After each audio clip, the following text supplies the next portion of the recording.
teman-teman, di sini saya akan membahas tentang pengendalian risiko. A. Pendahuluan. 1. Risiko berhubungan dengan ketidakpastian ini dikarenakan kurangnya informasi atau bahkan tidak tersedianya cukup informasi mengenai apa yang akan tersedia, sesuatu yang tidak pasti uncertain dapat berakibat menguntungkan atau merugikan. 2. Menurut Widepan, ketidakpastian yang menimbulkan kemungkinan menguntungkan dikenal dengan istilah peluang opportunity, sedangkan ketidakpastian yang menimbulkan akibat yang merugikan disebut dengan istilah risiko atau risk. 3. Dalam beberapa tahun terakhir, manajemen risiko menjadi tren utama baik dalam perbincangan praktik maupun pelatihan kerja. Hal ini secara konkret menunjukkan pentingnya manajemen risiko dalam bisnis masa kini. Oleh sebab itu, risiko sangat perlu diolah karena risiko mengundang biaya yang tidak sedikit. Bayangkan suatu kejadian di mana suatu perusahaan tekstil yang mengalami kebakaran. Kerugian dari peristiwa tersebut adalah kerugian finansial akibat aset yang terbakar. Juga tidak dapat beroperasi perusahaan selama beberapa bulan sehingga menginginkan harus kas.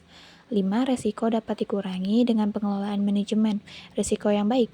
Salah satu dengan menerapkan 5 langkah manajemen risiko yang akan dijelaskan dalam makalah ini dan mengenai pengelolaan manajemen risiko. Jika suatu organisasi menghadapi risiko, maka ada beberapa alternatif untuk mengendalikan risiko tersebut. B. Pengendalian risiko atau risk control. 1. Penghindaran risiko. Risk avoidance adalah salah satu cara mengendalikan suatu risiko murni adalah menghindari harta, orang, atau kegiatan dari eksposisi tersebut risiko dengan jalannya. A. Menolak, memiliki, menerima, atau melaksanakan kegiatan itu walaupun hanya sementara. B. Menyerah kembali risiko yang terlanjur diterima atau segera dihentikan kegiatan begitu kemudian diketahui dengan mengandung risiko. Jadi, menghindari resiko berarti menghilangkan resiko itu. 2. Pengendalian resiko atau risk control. Pengendalian kerugian dijalankan dengan A. Rendahnya kans untuk terjadinya kerugian. B. Mengurangi keparahan jika kerugian itu memang terjadi. C. Menurut lokasi daripada kondisi-kondisi yang akan dikontrol menurut timinnya. 3. Pemisahan yang dimaksud dengan pemisahan di sini ialah sebab harta yang dihadapi resiko yang sama menggantikan penempatan dalam suatu lokasi.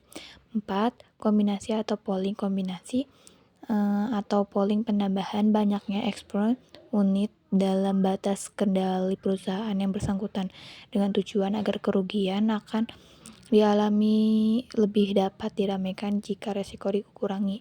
5. Pemindahan resiko. A. Harta dimiliki atau kegiatan dihadapi resiko dalam dipindahkan kepada pihak lain baik dinyatakan dengan tegas ataupun berikut dengan transaksi contoh atau kontrak. Perusahaan yang dijual salah satu gedungnya dengan sendirinya memindahkan risiko yang berhubungan dengan pemilikan gedung yang dimiliki pemilik baru. Ada perusahaan yang menyerahkan sebagian kegiatan perusahaan pada kontraktor dengan tujuan untuk memindahkan segala risiko yang berhubungan dengan pekerjaan itu. B. Contoh itu sendiri yang dipindahkan pada suatu kasus persewaan gedung, penyewa makin sanggup mengalihkan kepada pemilik berkenan tanggung jawab kerusakan gedung karena kealpaan si penghuni. Contoh permukaan di atas transfer dari tanggung jawab karena ekspor itu sendiri yang dihilangkan. Suatu risk financing transfer menciptakan untuk loss exposure untuk transfer. Pembatalan perjanjian oleh translate dapat dipandang sebagai cara 3 dalam si control transfer. Dengan pembatalan itu, transfer tidak bertanggung jawab secara hukum untuk kerugian yang semula ia setujui untuk dibayar.